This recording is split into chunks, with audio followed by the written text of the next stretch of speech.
আজ সকালেই বড় দুঃসংবাদ টলিপাড়াতে। গতকাল রাতে 12:30 নাগাদ বুকে প্রচণ্ড ব্যথা অনুভব করেছিলেন বাংলা ছবির জনপ্রিয় পরিচালক সৃজিত মুখার্জি। বুকে ব্যথার সাথে তীব্র শ্বাসকষ্ট আরম্ভ হয় তার।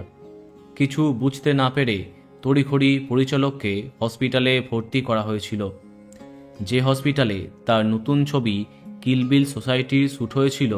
সেখানেই ভর্তি হতে হয় তাকে। সংবাদ মাধ্যমে জানা যায়, রাতেই তার কিছু পরীক্ষা হয়েছিল।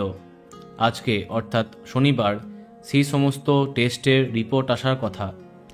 রিপোর্ট থেকেই সিদ্ধান্ত হবে কিভাবে চিকিৎসা হবে তার। হসপিটাল থেকে জানা গেছে, আগের থেকে কিছুটা ভালো আছেন পরিচালক, কিন্তু বিপদ এখনও কাটেনি। যতক্ষণ না রিপোর্ট সামনে আসছে, চিকিৎসকরা কোনো সিদ্ধান্ত নিতে পারছেন না।